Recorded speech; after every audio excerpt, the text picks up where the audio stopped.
las innovadoras en sentido estricto están más jugadas por las actividades de investigación y desarrollo.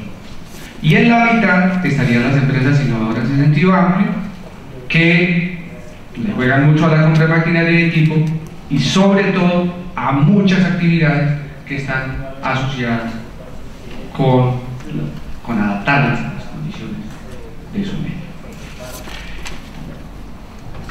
de su empresa. Bueno, si uno llevara esto al nivel del gasto que encuentra, el grueso de las actividades aquí de innovación descansan en la compra de maquinaria y equipo, y si se compara con relación a las ventas, se encuentra que lo que se haría en I+D refleja un nivel de gasto muy, pero muy bajito, 0.14%, que dista muchísimo de lo que pasa en los países desarrollados, bueno, en otras regiones, Corea, Estocolmo, que está cerca, pasa el 4%, o más cerca a nosotros, el País Vasco, que está cerca del 2%. Con este 0.14%, lo que se revela son unos esfuerzos muy bajitos y la probabilidad de que las brechas se amplíen dramáticamente, incluso en el caso de las empresas más innovadoras que apenas invierten el 0.27% de sus ventas en actividades de innovación y desarrollo. Más elocuente quizá sea mirar la composición del gasto entre las distintas empresas. El 9% de las empresas que son innovadoras en sentido estricto hacen el 90% del gasto que se hace en la región en estas actividades, y el 50% en capacitación. Es decir, que son empresas que están mucho más volcadas, no solo son más innovadoras, sino que están más volcadas hacia los procesos de aprendizaje. Si utilizamos el tercer indicador, que es el de los actores que participan en los procesos de innovación, encontramos que también hay un comportamiento muy distinto. Bueno, en general, los empresarios gerentes son los que más aportan ideas innovadoras, son las principales fuentes de innovación, pero en un nivel muy dominante en empresas potencialmente innovadoras, en tanto que la I+D solo juega un papel relativamente importante en las innovadoras en sentido estricto. El otro hecho que es bien importante señalar es que las empresas, más bien que al interior de las empresas, actores vinculados con el marketing aportan más ideas innovadoras que lo que harían los que estarían llamados a ser creativos, que son los departamentos de diseño y los departamentos de I+D. Eso para decir que si miramos toda esta realidad, probablemente estamos más cerca a un modelo de I+D que a un modelo de tecnología. Conclusiones saldría, ¿qué lectura desde la perspectiva política saldría de presentarles los resultados que nos arroja esa mirada de nuestra realidad, tratando de explorar en la forma como nosotros innovamos? Lo que obtenemos de novedad a partir de eso: la I+D es clave definitivamente. Se muestra que hay una asociación positiva entre más capacidad, mejores desempeño, mayor competitividad, en fin, pero está muy poco extendida.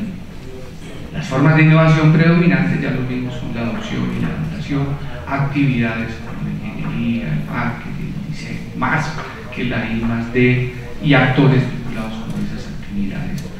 Y esto nos coloca más cerca a un modelo de I+D que a un modelo tecnología push para la región.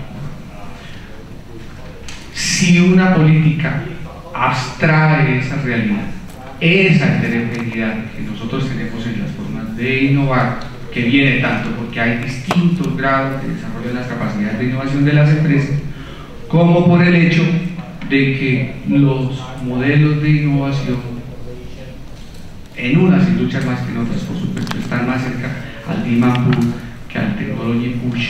Entonces políticas que le apuntaran a la I+D, que desconocieran esto, tendrían una cobertura marginal. A los beneficios que ellas aportan tendrían acceso muy pocas empresas y se discriminaría el resto, no solo las más atrasadas, sino las pertenecientes a sectores que no innovan con base en la I+D, sectores Liverpool, sectores Design Drive, que resultarían discriminados. Políticas entonces basadas en esa realidad entonces, deberían reconocer que el proceso de desarrollo de las capacidades de avance tecnológico es gradual, que no se puede pegar saltos, que las capacidades son más dependen de lo que hemos hecho en el pasado, y eso en alguna medida también condiciona lo que vamos a hacer en el futuro, y entonces los saltos son poco probables, y que defendemos muchísimo de las condiciones del contexto e incluso los contextos, los patrones de innovación sectorial, que muchos de ellos no corresponden al modelo tecnológico. Los recursos públicos que tienen una cobertura muy baja y entonces no alcanzarían a compensar las fallas del mercado.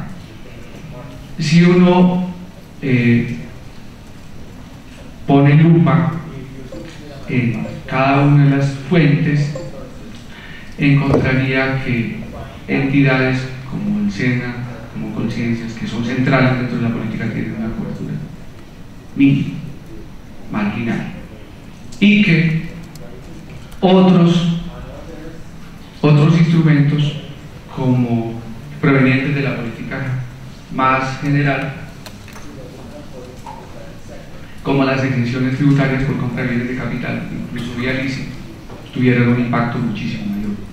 Y esto fueron variables que metieron que nos incorporaron, sobre todo en las empresas que son menos innovadoras. Pero para el año 1950 ya habíamos llegado a los 3.000 millones, lo habíamos más que duplicado. Y de 1950 a la actualidad estamos hablando de 7.000 millones de habitantes, con una expectativa de tener para el 2030 9.000 millones de habitantes.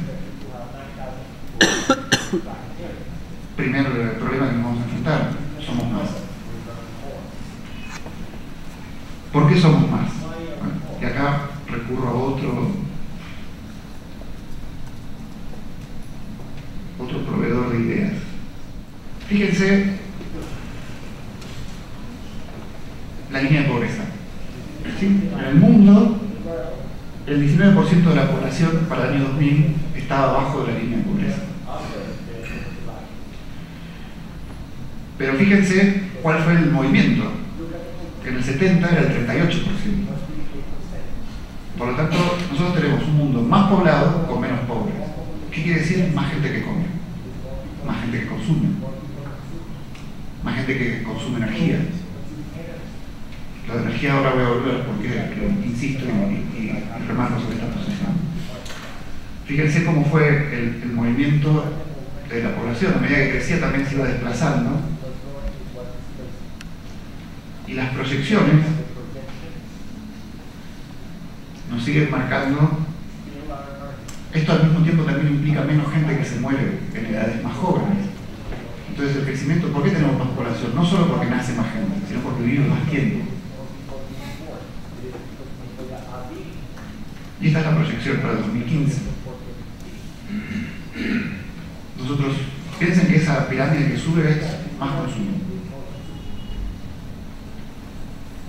La buena noticia sería que la proyección indica que cada vez son menos pobres, pero cada vez, si no atendemos eso de alguna manera novedosa e innovadora, vamos a ser mucho más pobres. O en todo caso vamos a tener cada vez más muertos. ¿Dónde van a estar los pobres? Algunos en América Latina, algunos todavía en Asia, pero principalmente en África.